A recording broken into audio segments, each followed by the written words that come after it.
Hello, you are watching Shalom World News. I'm Marina Grosu from Washington, D.C. Here are the latest headlines from around the world. Pope Francis has once more appealed to the international community to come to the aid of flood-hit Libya, saying the suffering people need unwavering support.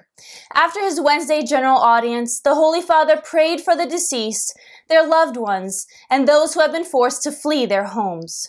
More than 5,300 confirmed deaths have been reported, and the death toll is expected to rise.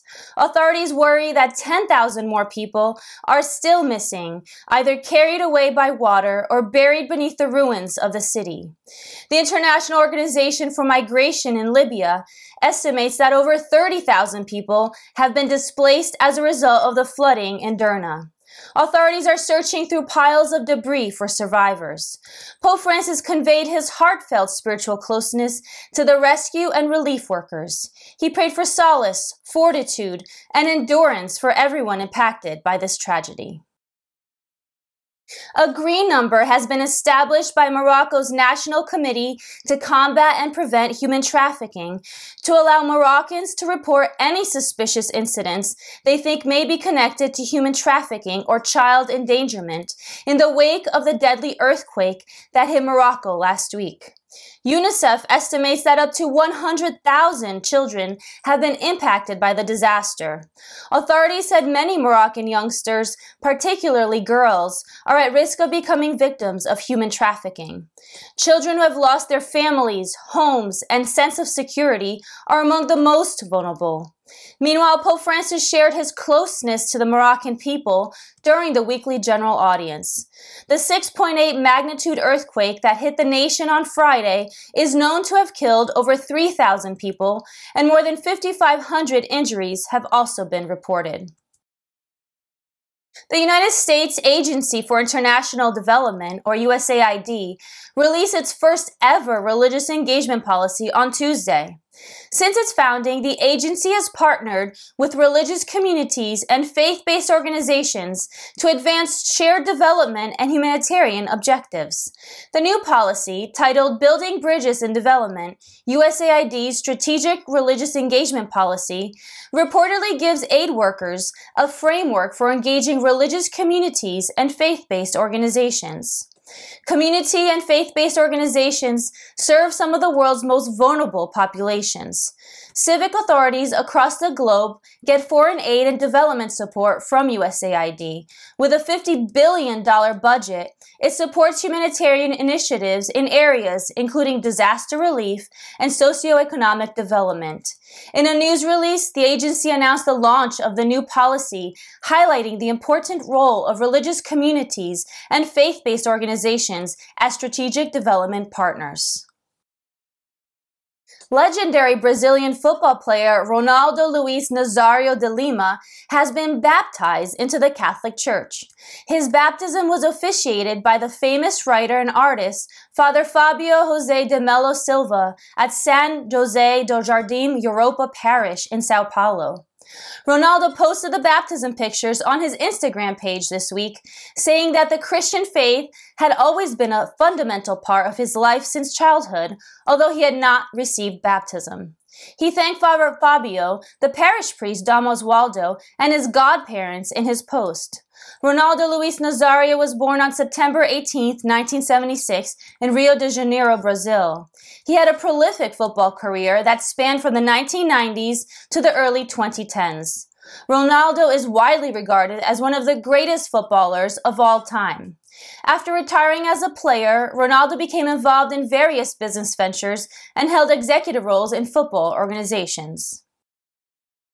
Hungarian President Katalin Novak believes that the free exercise of the Christian faith is a competitive advantage in today's world.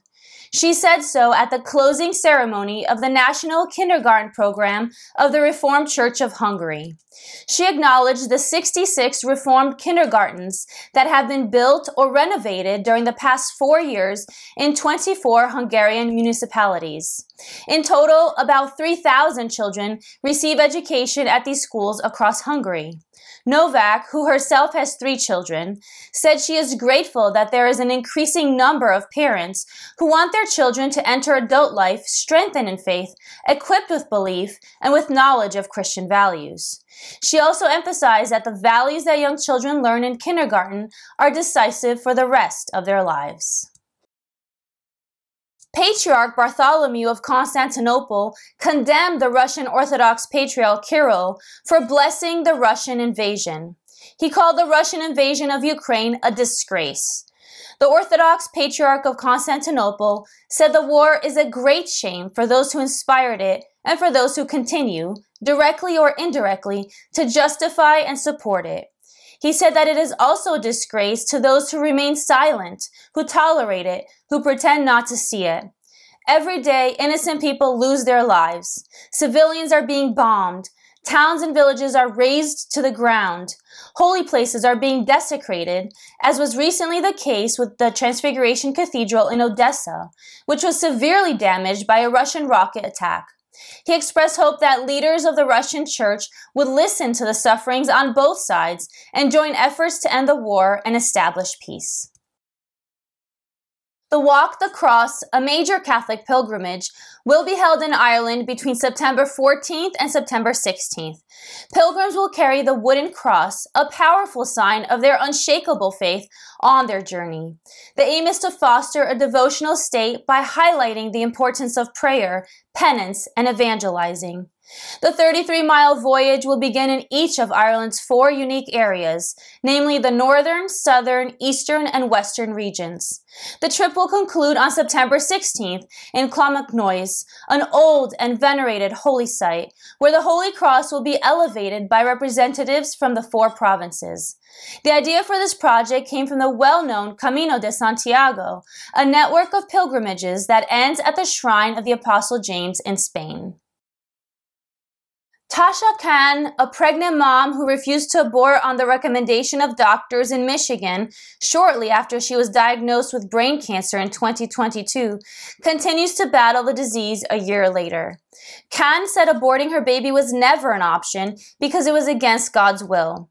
She said that killing her baby wouldn't have saved her anyway, so she was determined to keep her baby alive. Khan said her hope for the future is that she will become cancer-free and said she is walking by faith, focusing on raising her 2 young children. She credits her husband and children for giving her a daily reason to fight. The members of her family have also set up a GoFundMe to raise funds for her treatment. She's being administered immunotherapy treatments at home in Michigan and needs 12-minute infusions every 4 hours. The UN Special Envoy for Sudan announced his resignation during his farewell address to the UN Security Council on Wednesday, and warned that the battle between the 2 military leaders of Sudan could be morphing into a full-scale civil war. Volker Perthes said the fighting shows no sign of abating, with neither side appearing close to a decisive military victory.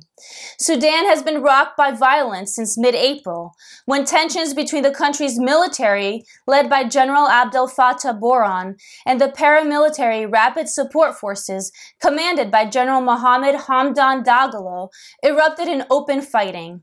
Perthes said that 5,000 people have been killed since then and over 12,000 wounded, triggering a dire humanitarian emergency.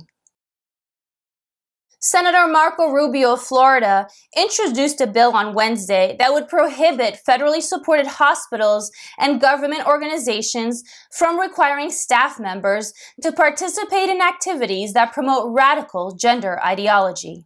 He said the progressive left's infiltration of the American healthcare system and the resulting degradation of patient care is very alarming.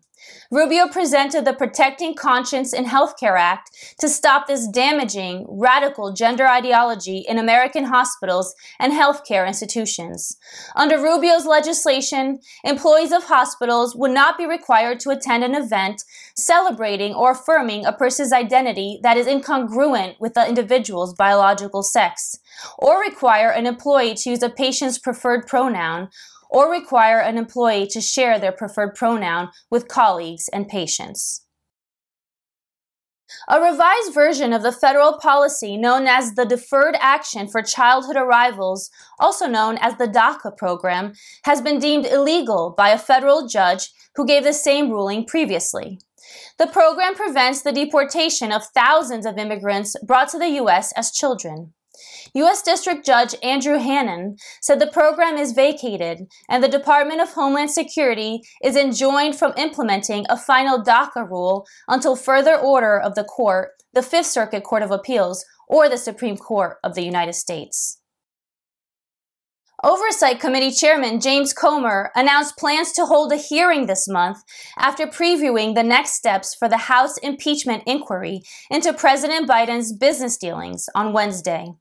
Comer said House investigators will seek additional emails dating back to the Obama era, when Biden served as vice president, and witness testimony from people who allege the Biden family made millions of dollars in corrupt business deals with foreign nationals. Comer's spokesman said specifics on the time and location of the hearing would be forthcoming. The effort to impeach Biden follows months of Republican-led investigations into the Biden family's foreign business dealings. Republicans have accused the president's son, Hunter Biden, of selling access to his father's influence in exchange for payments, some of which were allegedly reserved for Joe Biden. Comer defended the impeachment drive and said Republicans have shown that Biden lied repeatedly about his involvement with his son's Hunter's business arrangements.